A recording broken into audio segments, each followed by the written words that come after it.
एक गांव में एक तांत्रिक आया था। वो अपने साथ एक जिन लाया था। जिन बहुत ही शक्तिशाली था और सारे काम कर लेता था। वह यह जिन एक व्यापारी के लिए लाया था। उस व्यापारी के पास वह पहुंचकर उसने कहा, यह जिन तुम्हारे सारे काम कर सकता है। व्यापारी ने पूछा, इसका कीमत क्या होगा?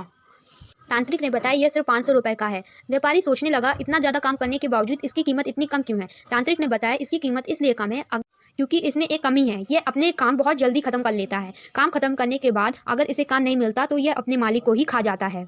व्यापारी ने सोचा, मेरे पास तो इतने काम होते हैं, यह जिन जितना चाहे करना चाहे तो भी दिन खत्म हो जाएगा, लेकिन काम नहीं खत्म होगा। इसलिए यह सोचकर वो अपने पास इस जिन को ले आया और इसे बहुत सारे काम देने लगा। दिन रात यह जिन काम कर करके इतने जल्दी काम खत्म कर लेता था कि व्यापारी अब परेशान रहने लग गया कि अब मैं इसे क्या काम दूं। यह तो 2 मिनट के अंदर ही सारे काम कर लेता है और उसे अपनी मौत की चिंता डराने लग गई, जिसके कारण उसका स्वास्थ्य भी खराब रहने लग गया और धीरे धीरे उसका स्वास्थ्य इतना खराब हो गया कि उसे चलने फिरने में भी तकलीफ होने लगी। एक दिन वह एक पंडित के पास जाता है, उसे अपनी सारी दिक्कतें बताता है कि उसके साथ क्या क्या हो रहा है। उस पंडित ने उसे सलाह दी कि तुम उस जिन को यह बोलो कि तुम नारियल के पेड़ में चढ़ो और चढ़ने के बाद नीचे उतरो। यह बार बार तुम करो जब तक कि तुम्हारे पास काम ना हो, और जब काम हो जाए तो उसे अपने काम बता दो।